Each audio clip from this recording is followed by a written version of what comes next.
The Upper Peninsula of Michigan isn't a place you go to test your courage. It's a sprawling, untamed stretch of wilderness where the trees grow so thick they swallow the sunlight whole, and the wind carries secrets older than the dirt beneath your boots. For 3 teenagers, me, Jake, and Sarah, it was supposed to be a rite of passage, a weekend of freedom before the world locked us into its grey adult jaws. We were 16, maybe 17, armed with a beat-up tent, a cooler of cheap beer, and the kind of reckless optimism that only comes with youth. The weather that day was a postcard lie. 70 degrees, sunny, the air so still you could hear a squirrel sneeze a mile away. Perfect, right?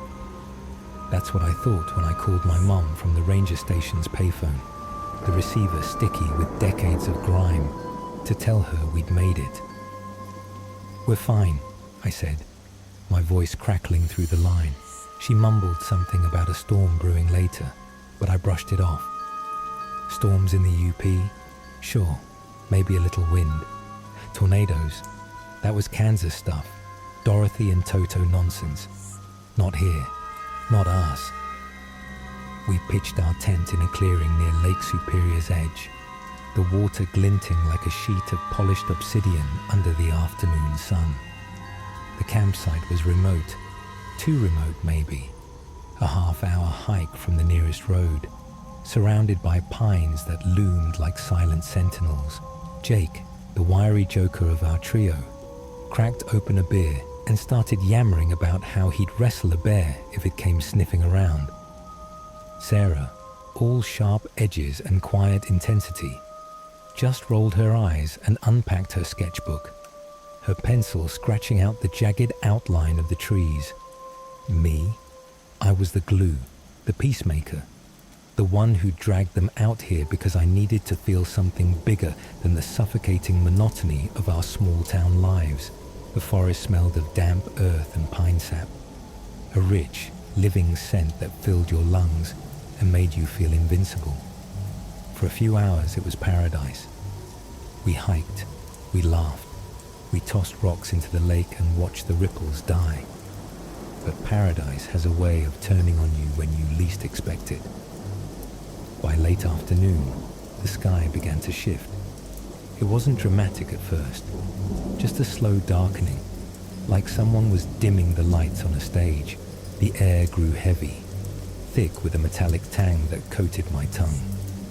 We trudged back to camp, our boots crunching over pine needles, and that's when the wind kicked up. Not a breeze, mind you, a real wind, the kind that slaps you across the face and dares you to push back.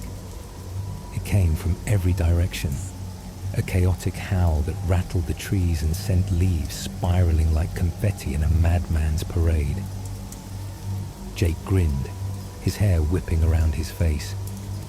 "This is awesome," he shouted, raising his arms like some deranged weather god. Sarah didn't say anything, but her eyes narrowed, scanning the horizon.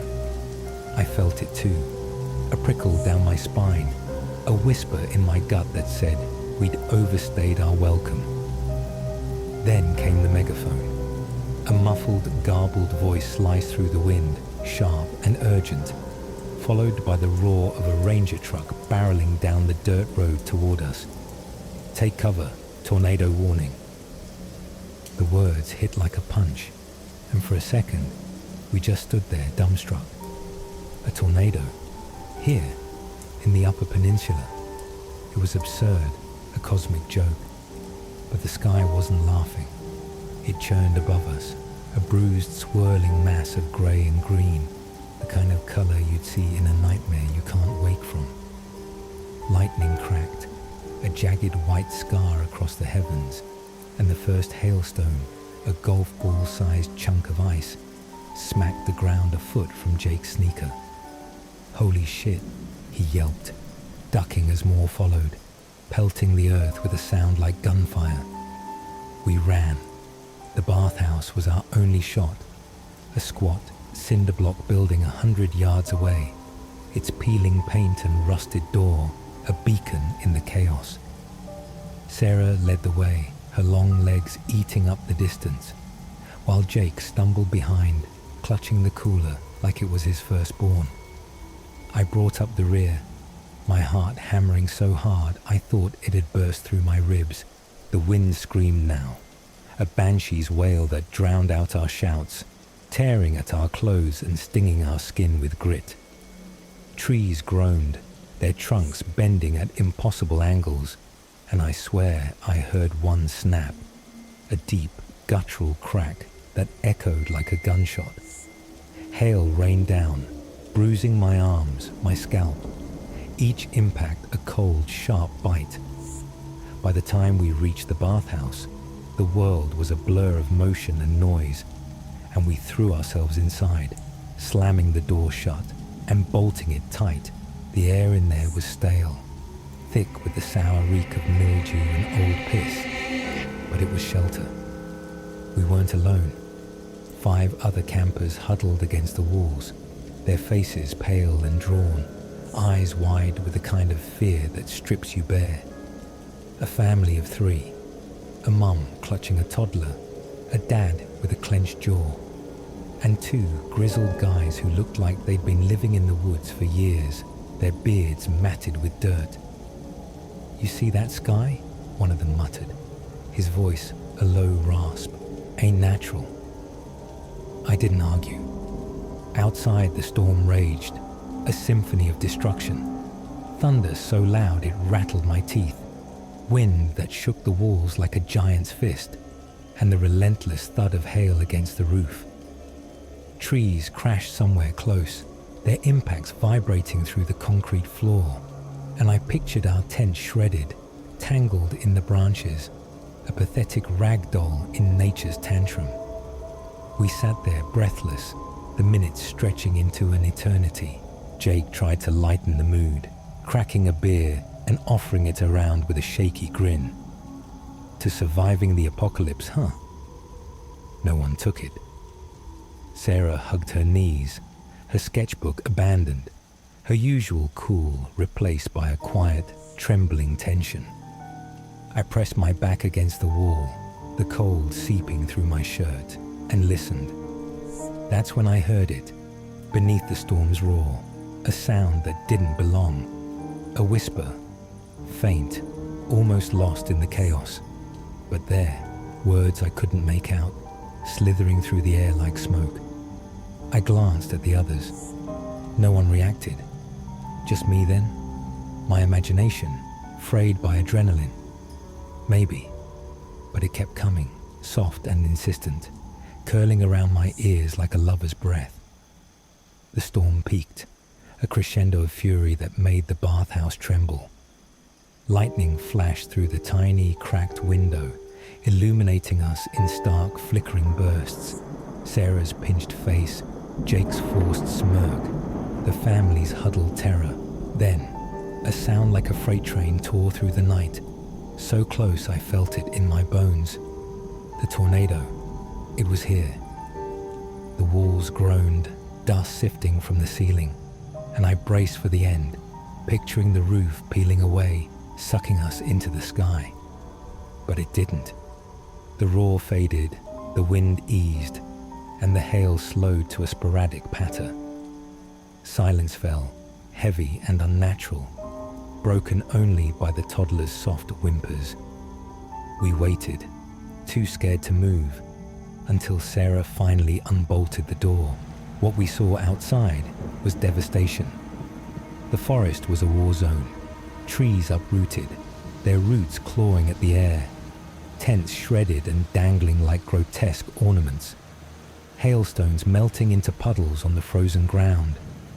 The temperature had plummeted from 70 to the 30s in an hour, our breath fogging in the dim dawn light. Our tent was gone, a tattered ghost caught in a pine 50 feet away.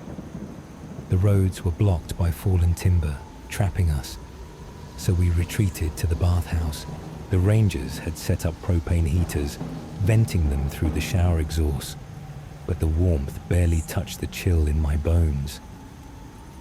We spent the night there, a shivering, shell-shocked huddle, waiting for rescue. That should have been the end of it. A freak tornado, a once-in-a-century fluke. Hell, it was 20 years before another hit the same spot. My parents even bought me a new tent, a guilt-fueled apology for my brush with death. But it wasn't the end. Not for me, because that whisper I'd heard, it didn't stop when the storm did. It followed me. Back home, in the safety of my bedroom, it started again. Late at night, when the house was still, I'd hear it, a low, murmuring chant just beyond comprehension, seeping through the walls. I'd lie there, eyes wide, sweat beading on my forehead, straining to catch the words. Sometimes it was a single voice, thin and reedy. Other times, a chorus, overlapping in a dissonant hum that made my skin crawl. I told myself it was trauma, a trick of the mind, but it felt too real, too alive. The air would grow heavy, the way it had before the storm, and I'd smell it, that metallic tang, sharp and electric, like blood and ozone mixed together. Jake and Sarah didn't hear it. I asked them, weeks later, over greasy burgers at the diner. Jake laughed, his mouth full.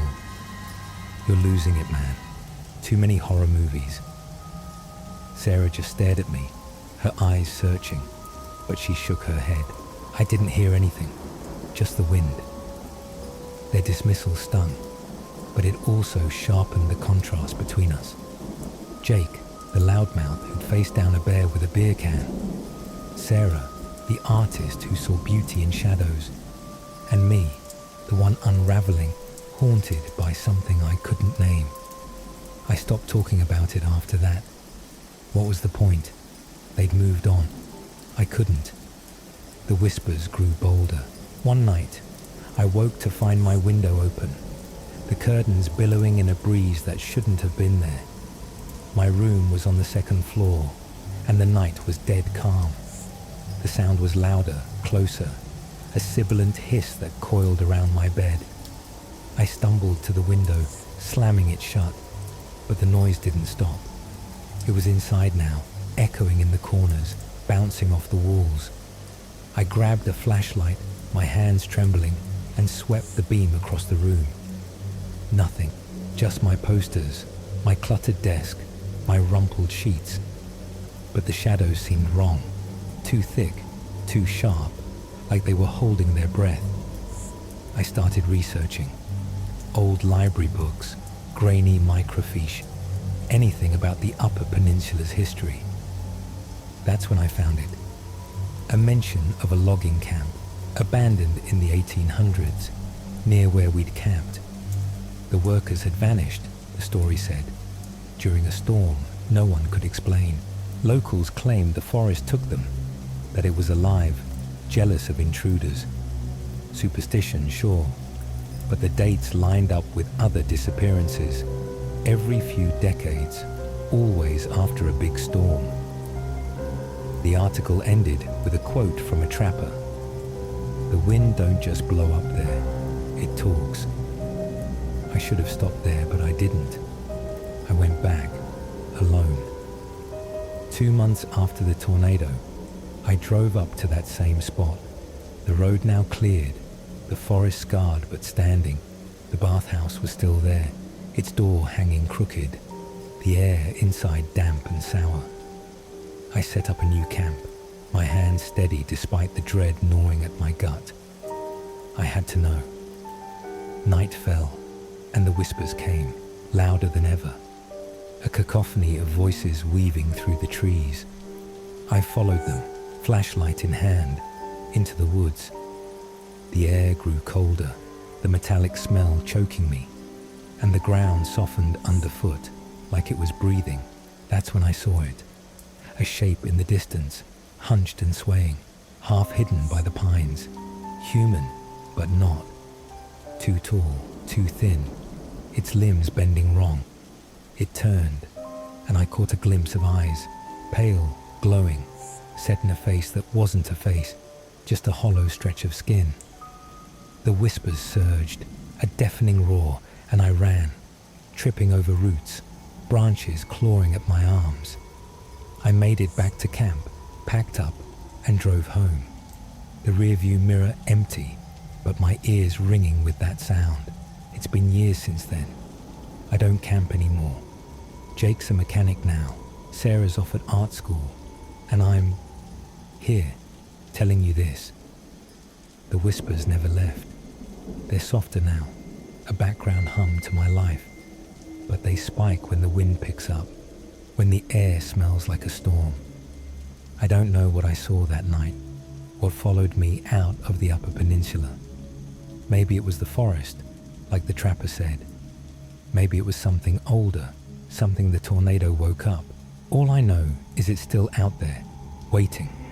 And every gust of wind feels like a promise or a threat. So next time you're out in the woods, listening to the breeze, ask yourself, is it just the wind? Or is it talking to you too? Well, there you have it. The Upper Peninsula's wrath unleashed, a tornado tearing through Michigan's wild heart, leaving those 3 teens clutching to survival in a bathhouse that barely held against the storm's fury. The wind didn't just howl that night. It screamed secrets, whispers that lingered long after the hail stopped falling. But here's the thing about nature. It's not done with us yet. The wilderness has more shadows to cast, more nightmares to weave. And trust me, you won't want to miss what's creeping up next. If you're feeling that chill down your spine, don't just sit there. Hit that subscribe button and join the No Sleep Nightmares Reddit crew. We're diving deeper into the dark, and I'd hate for you to get lost out there alone. Drop a comment too. Tell me, what's the wildest storm you've ever faced? I'll be reading, waiting, because the night's only getting started. Now, let's shift the scene. Trade the swirling chaos of Michigan for the smoldering dread of Colorado's mountains. Picture this, a family, cozy in their tent. The kind of folks who think they've got the wilderness tamed with a few sleeping bags and a rusty old Ford. But when the glow on the horizon isn't the sunrise they expect, and the air turns thick with smoke, they'll learn fast. Fire doesn't play nice. It's not just the flames chasing them. It's something else. Something that hums in the heat. Something that might just follow them home. Curious? You should be. Stick around, because this next tale's about to ignite, and I promise it's going to burn its way into your nightmares. Colorado in the early 80s was a wild, untamed beast of a place. Mountains that clawed at the sky, forests so dense they swallowed sound, and air so crisp it could cut glass. For my family, it was our playground, a weekend escape from the flat, dusty sprawl of Wyoming. I was 12, all gangly limbs and restless energy, the kind of kid who'd rather climb a tree than sit still for 5 minutes. My little brother Tommy was 8, a pint-sized shadow with a Cub Scout badge pinned to his chest and a habit of trailing me like a lost puppy. Mum and Dad were the anchors. Mom with her soft voice and worried eyes. Dad with his calloused hands and unshakable calm. We'd camped in those mountains a dozen times, pitching our tent in a clearing deep enough to feel like the edge of the world. That night though, the world didn't just edge closer. It came crashing down, trailing fire and smoke and something far worse. It was around 2:30 a.m. when I woke up, my teeth chattering in the dark. The tent was a flimsy cocoon of nylon, the cold seeping through my sleeping bag like icy fingers prodding my bones. I could hear Tommy snoring beside me, a soft, rhythmic wheeze, and the faint rustle of Mom and Dad shifting in their sleep. Outside, the night was still, too still, the kind of quiet that presses against your eardrums and makes you feel like something's holding its breath. I decided to head to the car. A hulking 1976 Ford Country Squire parked 50 feet away. its wood-panelled sides glinting faintly under the stars. The heater in that thing was a godsend, and I figured a few minutes of warmth would chase the chill away. I grabbed my sleeping bag, dragging it behind me like a lumpy tail, and climbed over Tommy. Big mistake. His eyes snapped open, bleary and annoyed. "I gotta pee," he mumbled, rubbing his face. I rolled my eyes. Sure he did. More like he didn't want me out of his sight. Typical Tommy. We stumbled out of the tent, the ground crunching under our sneakers, pine needles stabbing through my socks. The air hit me like a slap, sharp, frigid, laced with the earthy tang of sap and moss. I zipped up my jacket, my breath fogging in little white puffs, and glanced at the sky. That's when I saw it. A faint glow creeping over the mountain ridge, a smear of red against the black. "Sun's coming up," I said, pointing, my voice smug with big brother certainty. Tommy squinted, his brow furrowing under his mop of brown hair. "No, it don't rise there," he shot back. "All Cub Scout know it all." I opened my mouth to argue, because of course I did, when the tent flap rustled. Dad's head poked out, his hair a mess, his eyes narrowing as he followed my gaze. The glow wasn't dawn, it was fire. "Forest fire," he said, his voice low and tight, like a wire about to snap. The words landed heavy, sinking into the pit of my stomach. Mum was out a second later, her nightgown tangled around her legs, her face pale in the dim light. "Pack up, now." There was no arguing with that tone. We scrambled, adrenaline spiking through the cold. Tommy grabbed the cooler, his skinny arms trembling under its weight.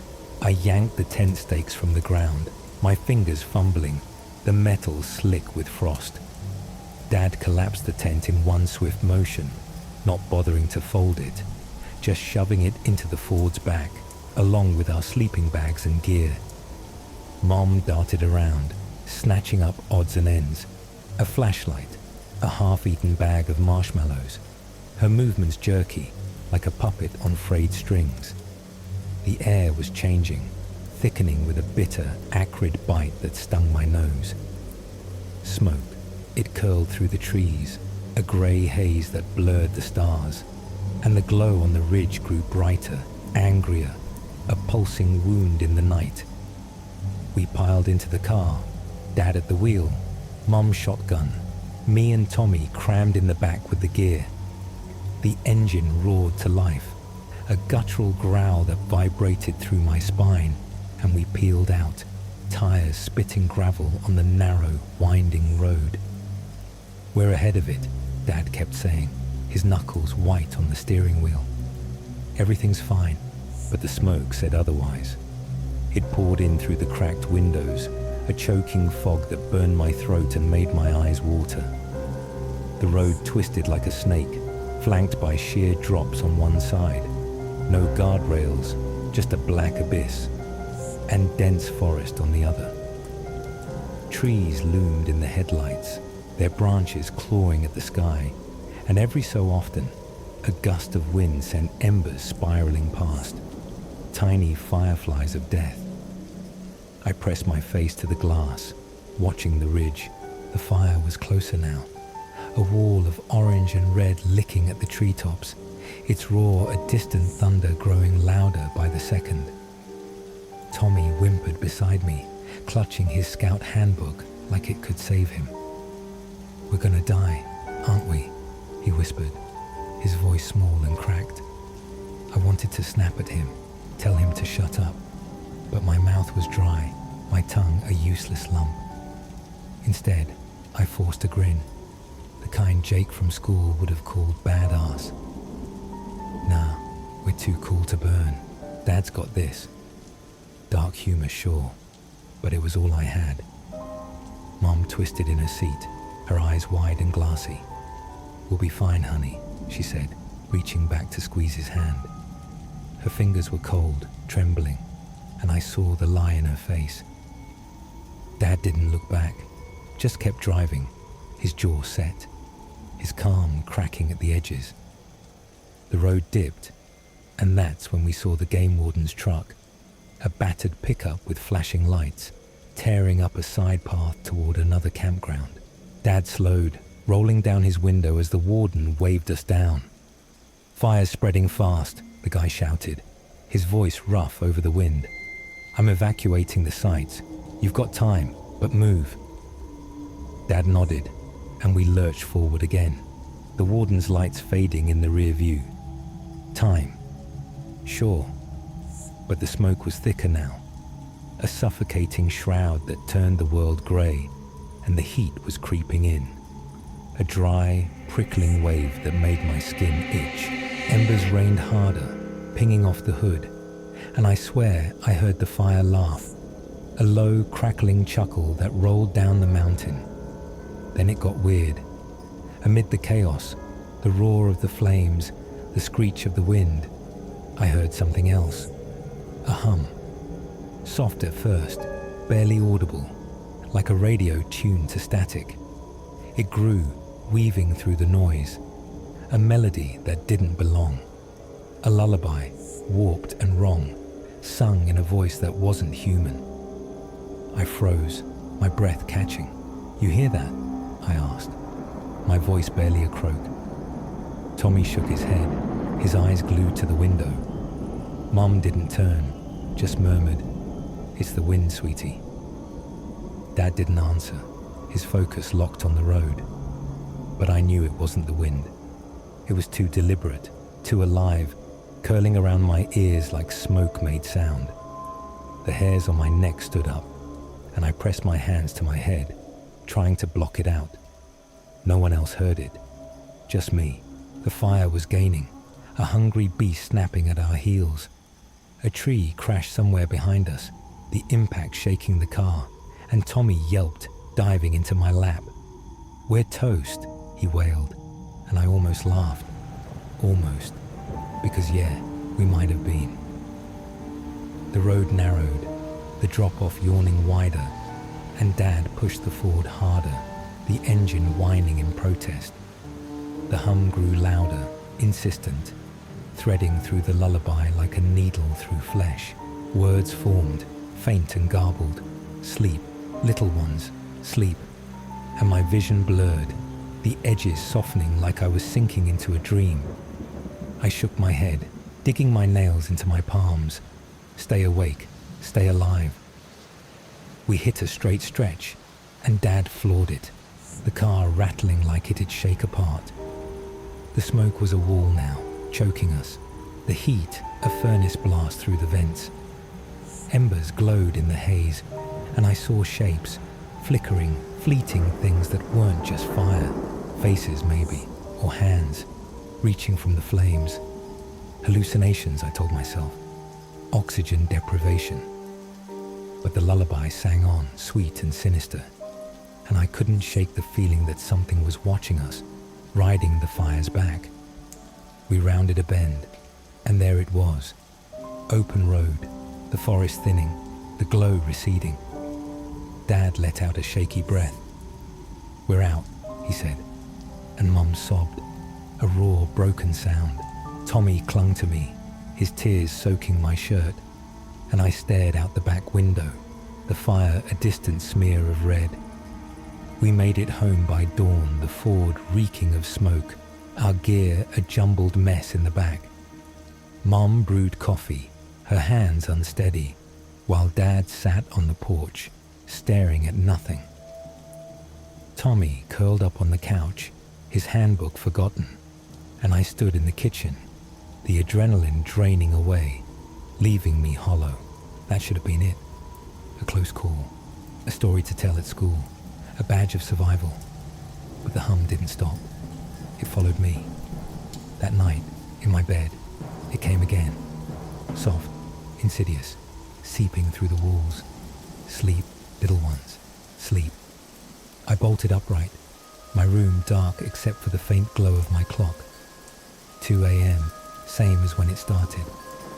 The air was heavy, warm, with that bitter, ashy tang I'd tasted in the car. I stumbled to the window, cracking it open, and the sound swelled, a chorus now, voices overlapping in a twisted harmony. Outside, the street was still, the Wyoming plains flat and empty under the moon. But I saw it, a flicker in the distance, a spark on the horizon. Too small to be real, too real to ignore. I didn't sleep. The next day, I dug through Dad's old newspapers, yellowed stacks in the garage. I found it buried in a 1972 article. A fire in those same Colorado mountains. A family of campers gone missing, their site reduced to ash. Locals blamed lightning, but one survivor, a kid my age, swore he'd heard singing, a lullaby in the flames. The story ended there, dismissed as trauma.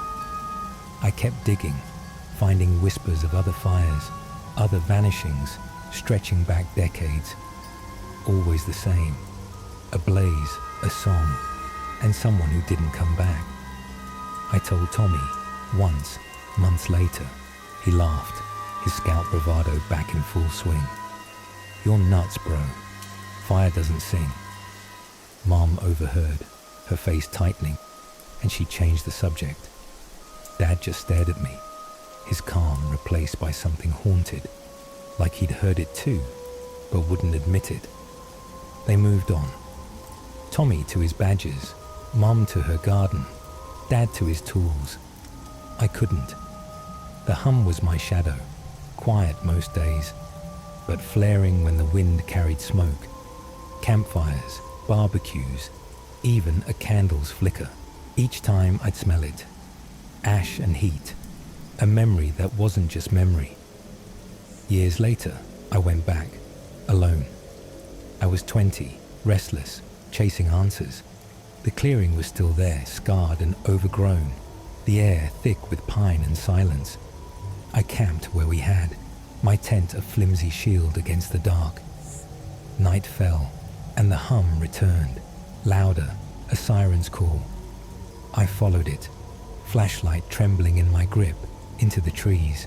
The ground softened, the air grew warm, and the smell hit, smoke, sharp and alive. Ahead, a glow pulsed, not fire but something else, a shimmering haze. Shapes moved within it, tall, thin, their edges smudged like smoke given form.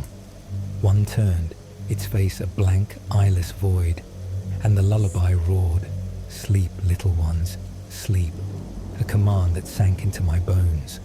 I ran, the forest a blur, my breath ragged. I made it to the car, drove until the mountains were a speck in the mirror, the hum fading but never gone. It's been decades since. I don't camp, don't light fires, don't trust the wind. Tommy's a dad now, Mom's gone grey, Dad's quieter than ever. They don't talk about that night. I do, here, for you, because it's still with me, soft, persistent, waiting. Every gust carries it, every spark revives it. The fire didn't just chase us out of Colorado, it claimed me, piece by piece. And I wonder, when it sings again, will I run? Or will I sleep? And there it is, Colorado's mountains ablaze, a family racing against a fire that didn't just threaten to consume them, but sang them a twisted lullaby as they fled. That hum in the smoke, those shapes in the embers, did they escape it? Or did they carry it with them? A passenger in the back seat of that creaking Ford. The wilderness doesn't let go so easily, does it? If that one's got your pulse racing, don't wander off. Subscribe to No Sleep Nightmares Reddit and lock yourself in for the ride. We're a growing pack here, and I'd love to hear your thoughts. Drop a comment below. Ever smelled smoke where there shouldn't be any, or heard a tune that wasn't quite right? Share it. I'm all ears, and the shadows are listening too. But hold tight, because we're not done yet. Let's trade the choking ash of Colorado for the blistering sands of the Grand Canyon. A place so vast it feels like it's watching you, waiting for you to slip. Imagine a couple, just trying to soak in the stars with their little girl. a 3-year-old bundle of chaos who thinks hide and seek is the ultimate game. Sounds sweet, right? Until she vanishes, and the canyon turns from a postcard to a predator. What they find in that sweltering van isn't just their daughter, it's something else. Something that creaks and breathes. Something that might still be out there, waiting for its next player. You won't believe where this one's headed, so don't blink. Stay with me, because this tale's about to turn the heat up to unbearable. The Grand Canyon isn't just a place, it's a presence, a gaping maw of stone and sky that swallows you whole if you let it. My wife Laura and I thought we'd tame it, just for a weekend, with our 3-year-old daughter, Ellie, in tow. A camping trip, a chance to unplug, to trade the hum of city life for the rustle of desert wind and the crackle of a campfire. It was supposed to be simple. Tent, stars, marshmallows, the works. I was 32, a mechanic with grease-stained hands and a stubborn streak. Laura was the dreamer, 30, all soft smiles and quiet strength, the kind of woman who could soothe a tantrum with a whisper. Ellie was our wild card. 3 feet of chaos, blonde curls bouncing, her laugh a high-pitched squeal that could pierce the silence of the canyon like a siren. We'd parked our old van, a beat-up Dodge with peeling paint and a sliding door that creaked like a coffin lid. At the campsite's edge, a dusty patch of earth ringed by scrub and rock. The sun blazed that day, over 100 degrees, the air shimmering with heat that baked the ground into a cracked, unforgiving crust. It was paradise, until it wasn't. The morning started easy. Ellie darted around the campsite, chasing lizards that skittered across the sand, her tiny sneakers kicking up clouds of dust that hung in the air like a gritty fog. Laura lounged in a folding chair, sketching the canyon's jagged rim, her pencil scratching a rhythm against the paper, a sound so steady it was almost hypnotic against the desert's hush. I fiddled with the campfire, coaxing it to life, the dry wood popping and spitting embers into the air, each snap a tiny explosion that sent sparks spiraling upward like doomed fireflies. The smell was pure desert, scorched earth, sagebrush, a faint whiff of gasoline from the van's leaky tank that clung to the back of my throat like a bitter aftertaste. Ellie's giggles filled the space, a bright thread woven through the stillness, and I remember thinking, this is it. This is what freedom feels like. But freedom's a fickle bitch, and the canyon doesn't care about your plans. It's got its own agenda, etched in stone and shadow, waiting to unravel you. Ellie had been at it for hours, her energy a whirlwind I couldn't match. She'd named the lizards Slinky, Zippy, Dart, her voice a sing-song chant as she lunged after them, her curls plastered to her forehead with sweat. I'd taught her to open the van's sliding door a few months back, a little trick she'd turned into a game of surprise hide-and-seek, popping out with a boo. That made Laura laugh and me groan. It was cute then, back in our driveway, the suburban hum of lawnmowers a safe backdrop. Here though, with the canyon's edge a stone's throw away, it felt different, reckless maybe, like handing a toddler a lit match and calling it playtime. I'd shrugged it off, too stubborn to admit I'd miscalculated, too caught up in the moment to see the cracks forming. Laura's sketch was taking shape, the canyon's contours bleeding onto the page in sharp, dark lines. She'd always had a way of seeing beauty where I saw grit. Where I smelled gasoline and ash, she found sage and sunlight. Look at this, she'd said earlier, holding up a half-finished drawing, her eyes bright. It's alive out here. I'd grunted, poking the fire, but she was right. The place pulsed, a heartbeat under the sand, ancient and unyielding. Ellie's laughter was its echo, a spark against the vastness, and for a fleeting second, I felt like we belonged. Then it shattered. It happened fast. 1 second Ellie was there, a blur of motion near the tent, her sneakers scuffing the dirt. The next, she was gone. I turned away to grab a water bottle from the cooler, the plastic warm and sweaty in my hand, slick with condensation that dripped onto my jeans. The sun was a hammer overhead, pounding heat into my skull, and I squinted against it, wiping my brow. When I looked back, the spot where she'd been was empty. Just sand and silence, the dust she'd kicked up settling like a ghost dissolving into nothing. "Ellie," I called, my voice casual at first, expecting her to pop out from behind a rock, giggling at her little game, her boo, ready to ambush me. Nothing. The silence stretched, thick and wrong, a void where her squeal should have been. Laura's head snapped up, her sketchbook slipping to the ground with a soft thud, the pencil rolling into the dirt. "Ellie," she echoed sharper, her tone cutting through the heat like a blade through flesh. We scanned the campsite, tent, fire, chairs, van, nothing. My chest tightened, a cold prickle creeping up my spine despite the sun beating down, its glare a mocking eye. "She's hiding," I said, forcing a grin. But it felt wrong, like smiling at a funeral, my lips twitching against the dread coiling in my gut. Laura didn't buy it. She was on her feet, her eyes wide, darting from shadow to shadow, her hands clenched into fists.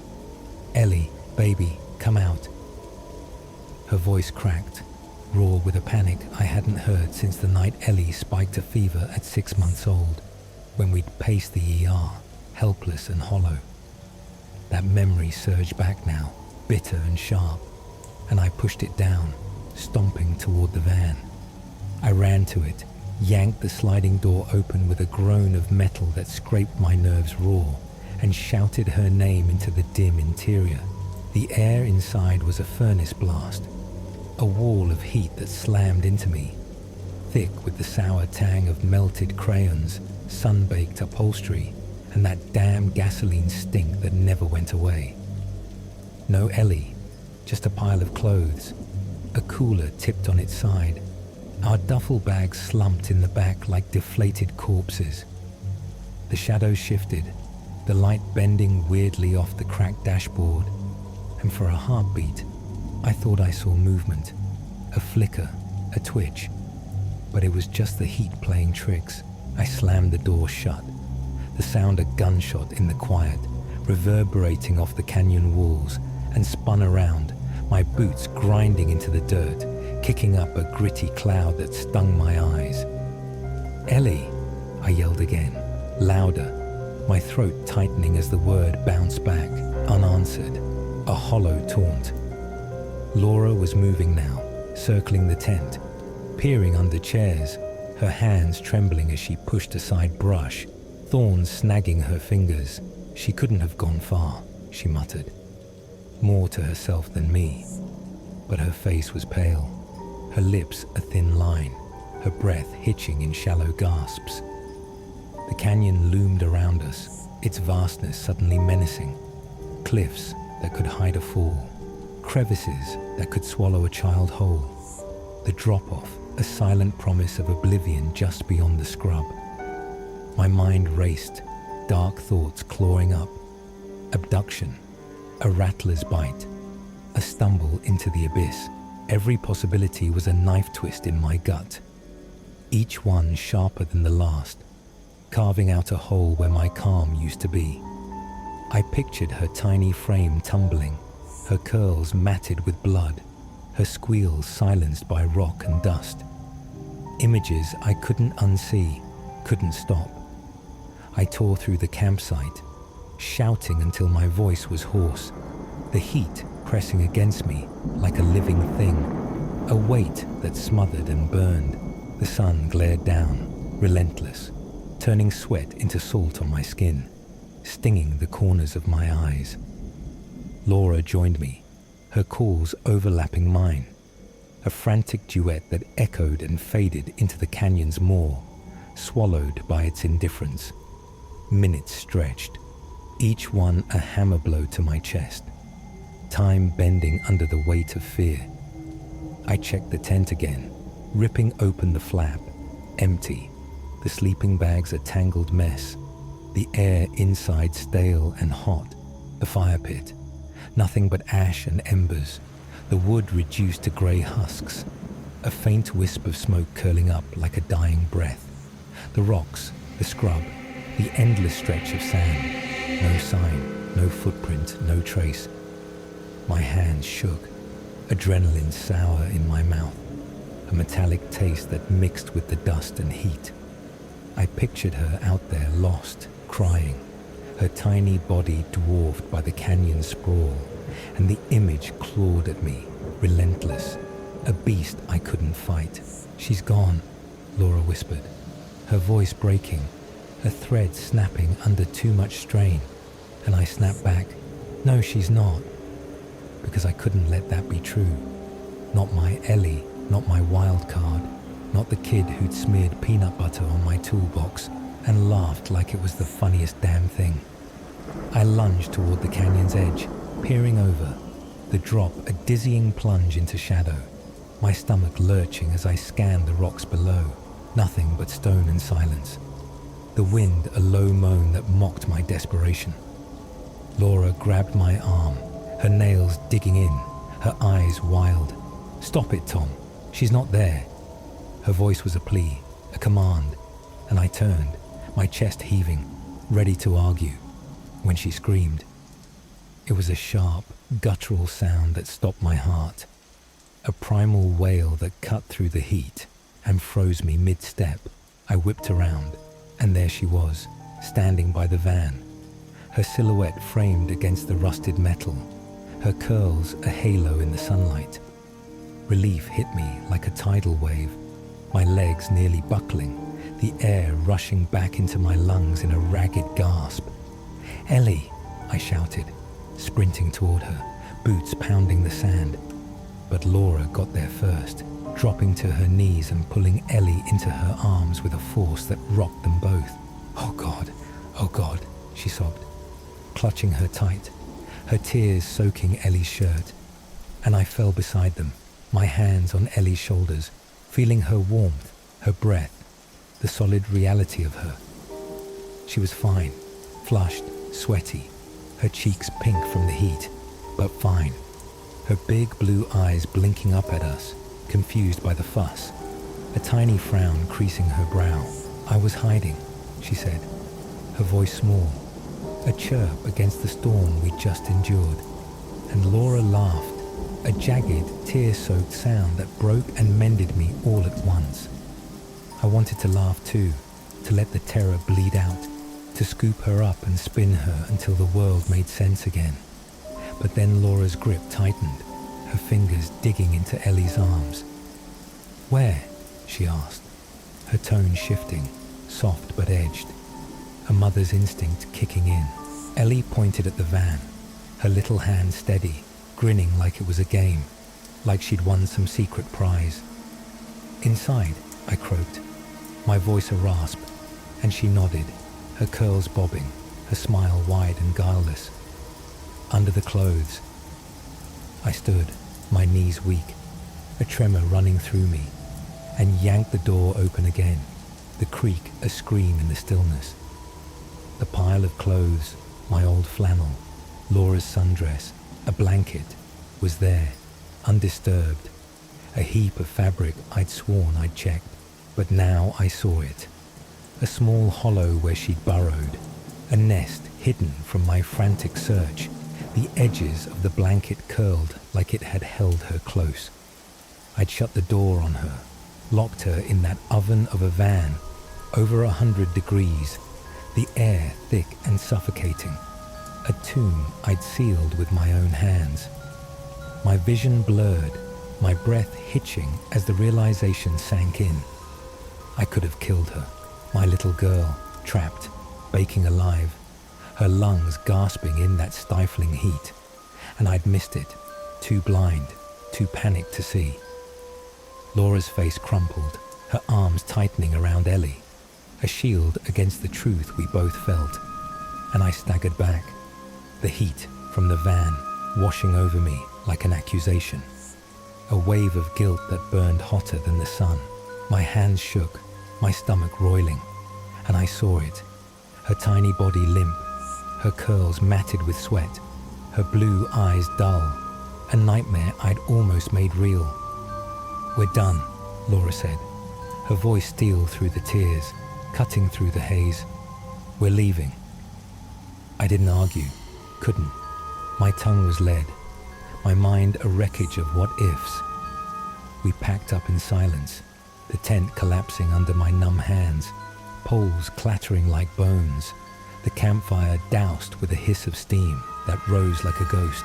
Ellie sat on a rock, swinging her legs, humming a tune, oblivious to the wreckage she'd left in us, her innocence a knife that twisted deeper. We couldn't stay, not there, not with the canyon watching, its silence now a mocking laugh, its shadows stretching long and hungry. We booked a cabin an hour away, the van's engine rumbling as we fled, the desert stretching endless behind us, a barren expanse that felt alive, judgmental.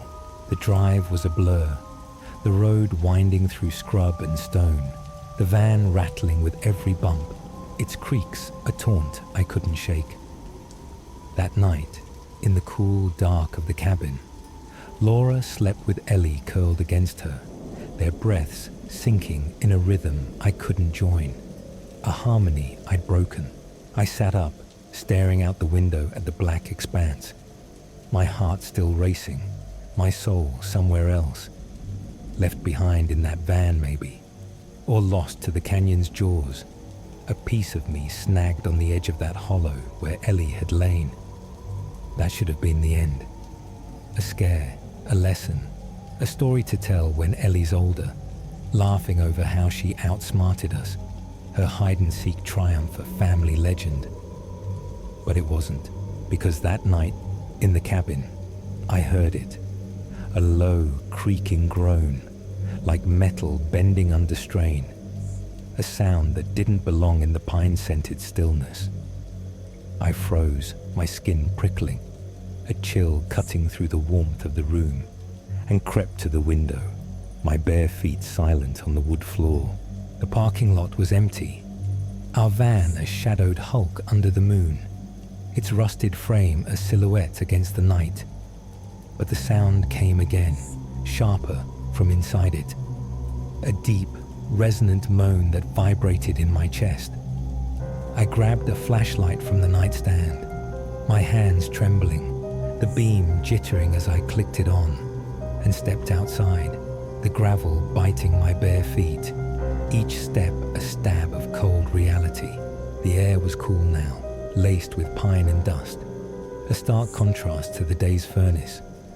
But as I neared the van, it shifted, warm, heavy, the gasoline tang rising like a ghost, sharp and acrid, coating my tongue. My breath fogged in the moonlight, and I hesitated, the flashlight beam wavering, casting long, jagged shadows across the sand.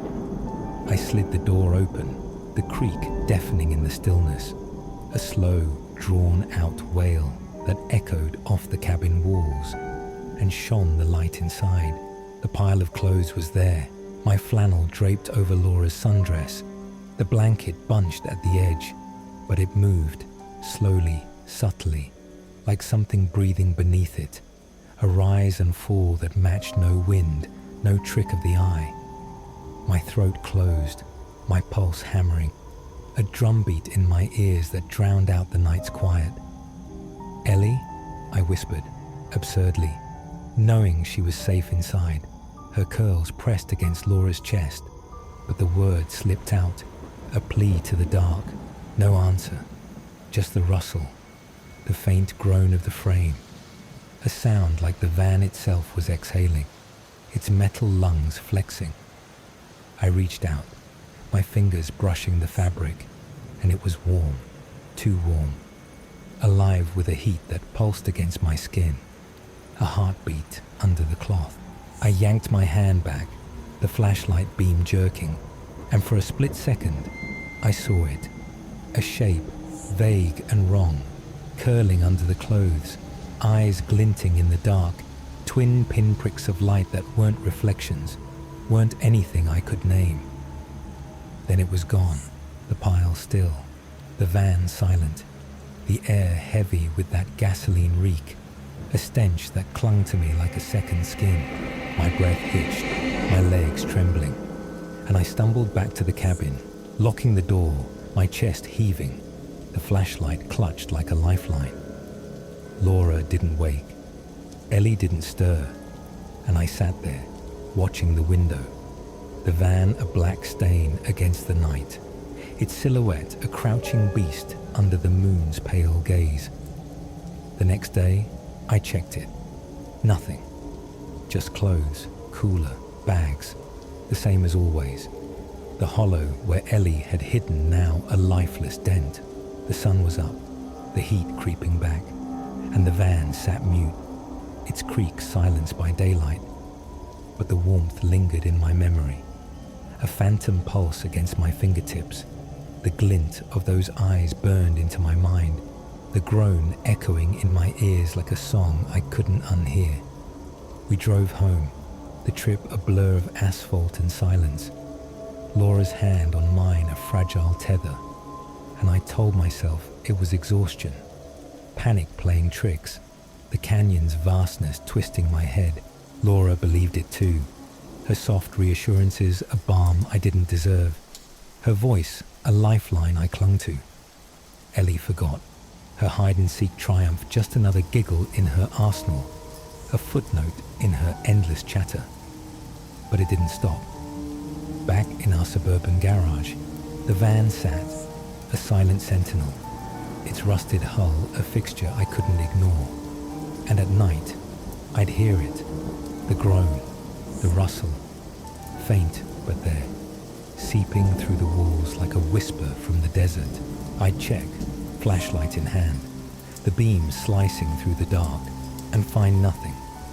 Yet the air would shift, warm and thick, the gasoline smell curling up like a promise, a memory that wouldn't die. I started researching. Old forums, dusty books, anything about the Grand Canyon. My hands shaking as I turned pages, the glow of my laptop a cold light in the dark. I found whispers, stories of campers vanishing, their gear left behind, tents empty, a ranger's tale of a van found abandoned on a remote trail, its interior scorched but intact, a child's toy melted into the seat, its plastic eyes staring blankly. Locals called it a spirit, a thing that latched onto fear, feeding on the lost, a shadow born from the canyon's depths. Superstition, sure, but it fit too well, the pieces snapping into place like a lock I couldn't unpick. I dug deeper, nights bleeding into days, coffee cold in my mug as I scoured microfiche in the library, the hum of the machine a drone that matched the van's creak. An article from '78, a family gone, their campsite pristine, but for a burn patch where their van had stood, the metal warped, the seats fused with ash. A hiker's account from '65, scribbled in a journal found years later, a creaking sound at night, a warmth that followed him home. Eyes in the dark he couldn't shake. Each story was a thread, weaving a tapestry of dread, and I saw myself in it, my reflection distorted by the canyon's glare. Laura caught me once, bleary-eyed at 3 a.m., papers scattered across the kitchen table. "You're scaring me, Tom," she said, her voice soft but firm, her hand on my shoulder a weight I didn't deserve. "It's over. She's safe." I nodded, lied with a smile, but the creak in my ears said otherwise. Years later, I went back. Ellie was 10, Laura busy with work, her sketches now framed on our walls, and I drove alone, the van rattling with every mile, its engine a growl that matched my unease. I parked at that same campsite, the canyon unchanged, its silence heavier now, a pressure that pressed against my skull. The tent was long gone, the fire pit a scar in the sand, but the spot where the van had stood felt alive, the air humming with something I couldn't name. I waited, night falling, the air cooling, the stars sharp against the black, and then it came, the creak, the rustle, louder, insistent, a call I couldn't ignore. I opened the door, flashlight steady, my breath fogging in the chill, and this time I saw it clear, a shape, humanoid but twisted, its limbs too long, its face a smear of shadow, crouched under the clothes, its edges bleeding into the fabric like ink into water. It breathed, a slow, wet rasp that filled the van, and the heat rolled off it, a wave that scorched my skin, the smell of gasoline choking me, thick and cloying, a shroud I couldn't escape. "What are you?" I whispered, my voice a tremor, and it turned, eyes like embers, unblinking, glowing with a hunger that pinned me in place. The van groaned, the metal buckling, a scream of steel that matched the thing's rasp, and I ran, the canyon swallowing my footsteps, the sand shifting under me like it wanted to pull me down. The thing's gaze burned into my back, a brand I felt through my jacket, and I didn't stop until I hit the highway, the van's silhouette shrinking in the rear view, its creak fading but never gone. I sold the van the next week, watched it roll away with a stranger at the wheel, the cash in my hand cold and meaningless. But the sound follows me still, faint, creaking, a lullaby of rust and heat that haunts the edges of my sleep. Laura thinks I'm paranoid, her soft reassurances a wall I can't breach. Ellie's too old for hide and seek, her laughter now a teenager's scoff, and I'm left wondering, did it take a piece of me that day, or did I bring it home? The Grand Canyon keeps its secrets, and so does that van, or whatever lives inside it, whatever latched onto us in that hollow under the clothes. Next time you're out there, listen close. If you hear it creak, run, because some games don't end when you find the player, they end when you're found. Below is a concluding segment for your collection of stories, written in the style of a seasoned horror narrator like Mr. Creepypasta for your YouTube channel, No Sleep Nightmares Reddit. This outro wraps up the three tales, the whispers in the whirlwind, the ember's lullaby, and the van that breathed, while maintaining the eerie tone, reinforcing the themes of nature's menace and lingering dread, and subtly encouraging subscriptions and comments. It's crafted in standard American English, designed to leave viewers unsettled yet eager for more, ensuring they'll stick with your channel. And there it ends. Or does it? The Grand Canyon's sands settle, the van's creak fades into the desert night, but that rustling, that heat, that thing under the clothes, it's still out there, isn't it? Waiting for the next game, the next player dumb enough to slide that door open. We've journeyed far tonight, haven't we? From the Upper Peninsula's howling vortex, where the wind whispered secrets too old to name, to Colorado's blazing mountains, where fire sang a lullaby no one should hear. And now to this, a canyon so vast it hides horrors in plain sight. 3 stories, 3 slices of nightmare, all tied by one truth. The wild doesn't forgive, and it sure as hell doesn't forget. Think about it. Those teens in Michigan, clutching their sanity as the storm tore their world apart. Did they really escape? Or did something hitch a ride in the shadows? That family in Colorado, racing through smoke and embers, thought they outran the flames. But what about that hum, that melody that clings like ash to their skin? And our couple at the Grand Canyon, clutching their little girl, safe for now, But what's still breathing in that van? What's still watching from the edge of the abyss? Nature's not just a backdrop in these tales. It's the monster, the stalker, the thing that lingers when the fire dies and the dust settles. You can pack up, drive away, lock your doors, but the wild, it knows where you live. It's patient. It waits. That's all for tonight, folks. But the darkness isn't done with us yet. Not by a long shot. If these stories have sunk their claws into you, if you're hearing creaks or whispers in your own corners now, don't just sit there shivering. Hit that subscribe button and join the No Sleep Nightmares Reddit family. We're a twisted little crew, and I'd hate for you to miss the next time the wild comes knocking. Drop a comment too. Tell me which of these got under your skin the most. Was it the tornado's hiss, the fire's song, or that van's rusty breath? Or maybe you've got your own tale, something that followed you home from the edge of nowhere. I'm reading every word, and trust me, the shadows are too. For now, sleep tight, if you can. Keep one eye on the window, one ear on the wind, because out there, beyond the safety of your screen, something's stirring. It's got your scent, your name, and it's not done playing. More nightmares are brewing, and I'll be back to drag you into them soon. Until then, stay safe, or at least pretend you are. This is No Sleep Nightmares Reddit, signing off. Good night and good luck.